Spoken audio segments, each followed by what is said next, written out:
25 जून 2025 रात के समय कोलकाता में बारिश का मौसम हो रहा था और बहुत ज़ोर से बिजली कड़क रही थी। और तभी साउथ कलकत्ता लॉ कॉलेज की एक फर्स्ट ईयर की स्टूडेंट अपने घर से फॉर्म जमा करने के लिए अपने कॉलेज जा रही थी, पर उसको ये नहीं पता था कि उसकी परछाई के अलावा भी कोई उसका पीछा कर रहा है।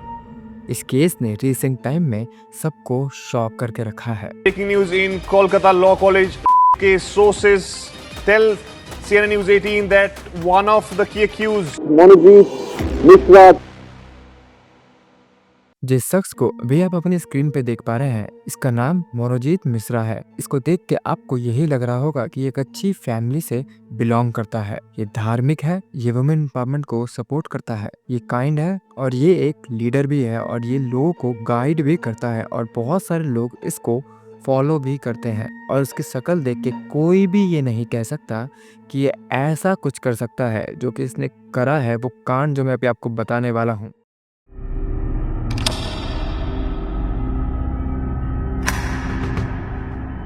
ये शुरू से 2012-2013 से ही अपने कॉलेज में एक बदमाश की इमेज रखता था। सोचो 2012-13 में भी इसकी एक बदमाश वाली इमेज थी और उस समय भी कॉलेज में इससे कोई बेकार में बोलता नहीं था। और 2013 में ही इसने किसी के ऊपर चाकू से अटैक कर दिया था और उसकी एफआईआर भी हुई थी। और उसके बाद इसने कॉलेज छोड़ दिया था और अंडरग्राउंड हो गया था। 4 साल तक मनोजीत ने कॉलेज ज्वाइन नहीं करा, लेकिन 4 साल के बाद 2017 में वापस से मनोजीत कॉलेज में एडमिशन लेता है। मनोजीत को देख के कोई भी ये जज नहीं कर सकता कि ये किस तरीके का बंदा हो सकता है। देखने से ये एक बहुत ज़्यादा अच्छे घर का लगता था और लोगों की मदद करता था, धार्मिक था और खुद एक लीडर की भूमिका निभाता था। और कोलकाता के रूलिंग पार्टी के मेंबर्स से भी इसकी अच्छी खासी जान पहचान थी और शायद इसी की वजह से कॉलेज में इससे जल्दी कोई बोलता भी नहीं था। 2017 में इसने अगेन एक वायलेंस करा था, लेकिन उसके ऊपर कुछ भी नहीं हुआ जैसे कि 2013 में हुआ था। इसके ऊपर कोई भी कार्रवाई नहीं की गई थी और कॉलेज में इसका बहुत ही ज़्यादा दबदबा था, बहुत ही ज़्यादा नाम था। ये अपने कॉलेज में प्रेसिडेंट भी रह चुका था और ये अपने कॉलेज की वीडियोस, फोटोज़ और लोगों के साथ, ग्रुप के साथ फ़ोटोज़ वगैरह भी डालता रहता था और ये अपने कॉलेज में बहुत ही ज़्यादा फेमस था। इसके पास बहुत ज़्यादा बड़ा ग्रुप था, हर कोई इससे जान पहचान बनाना चाहता था। मनोजीत के साथ मैंने एक लड़की को बार बार देखा, कंफर्म तो नहीं पता, बट फोटो के हिसाब से मनोजीत की ये गर्लफ्रेंड लग रही है या फिर शायद उसकी ये गर्लफ्रेंड रही हो गई किसी टाइम पे। और आपको शायद यकीन ना हो, बट आपको क्या आर्टिकल मेडिकल कॉलेज वाला केस याद है? उस केस के टाइम पे मनोजीत ने भी प्रोटेस्ट करा था, पर किसने सोचा था कि एक दिन ये खुद ऐसी चीज़ों में इन्वॉल्व होगा। मनोजीत ने 2022 में एक लड़की को प्रपोज भी करा था शादी के लिए, बट उस लड़की ने उसको साफ मना कर दिया था और बोला था कि मेरा एक बॉयफ्रेंड है। और ये बात मनोजीत को बिल्कुल भी अच्छी नहीं लगी थी। 25 जून 2025 रात होने वाली थी और एक लड़की, मैं उसका नाम नहीं ले सकता क्योंकि उसका नाम कॉन्फिडेंशियल है, तो मैं उसको सिर्फ एक लड़की बोल के ही बुलाऊंगा।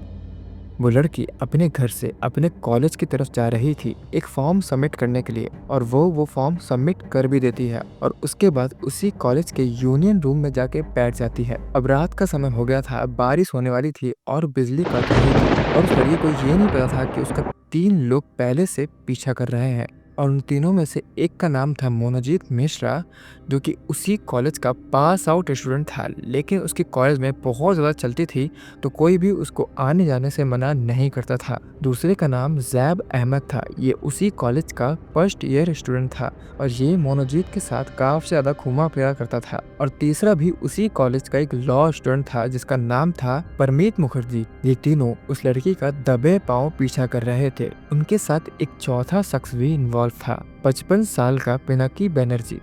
ये उसी कॉलेज का एक गार्ड था। वो लड़की जब यूनियन रूम में बैठी हुई थी तो ये तीनों लोग उस रूम में घुस जाते हैं।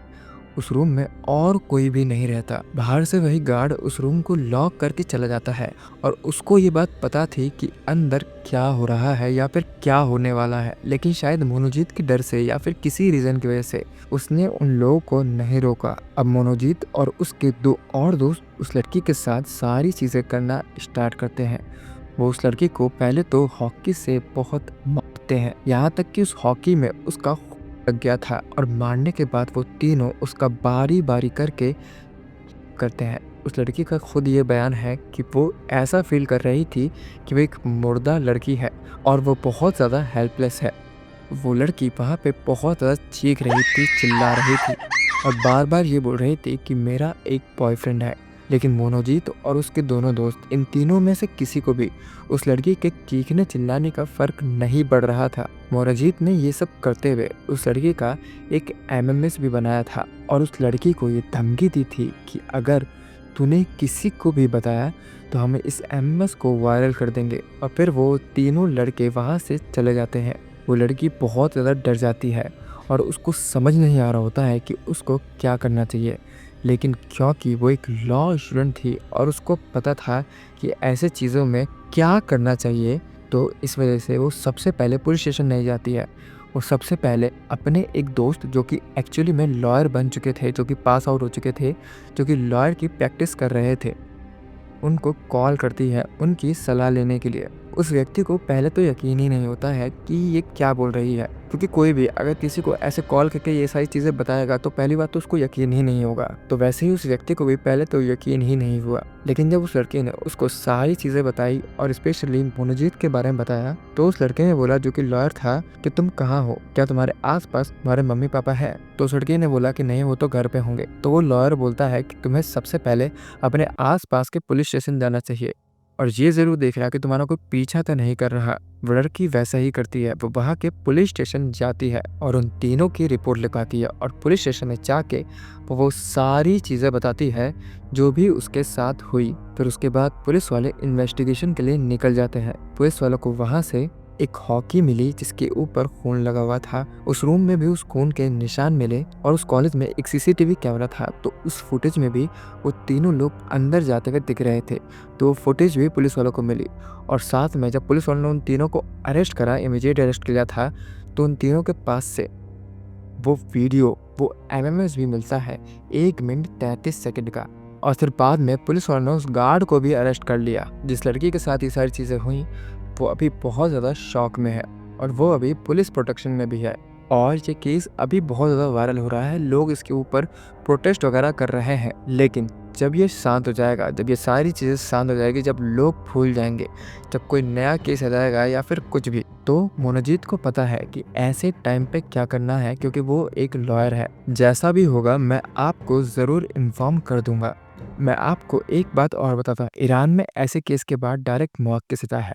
ऐसा ही सेम कानून दुबई में भी है।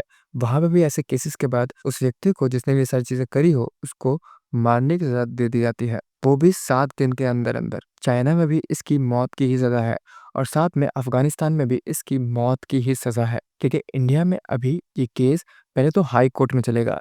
हाई कोर्ट से सज़ा मिल गई, उसके बाद सुप्रीम कोर्ट में जाएगा और उसके बाद काफ़ी लंबे समय तक ये केस चलता रहेगा और तब तक कुछ भी हो सकता है।